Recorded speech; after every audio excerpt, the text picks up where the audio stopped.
Would you go on a I'm date sorry. with him? I mean, if he asked me, maybe. Oh. Do you think he's good looking? I don't think that looks are 100% Whoa, of whoa, the whoa, whoa, equation. whoa. Let's not throw him under the bus here. It's called Peyo Keyboard.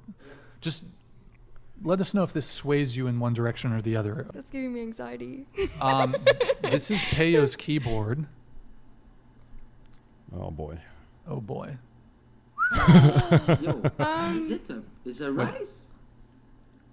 Are I those, mean, are is those that a fingernails?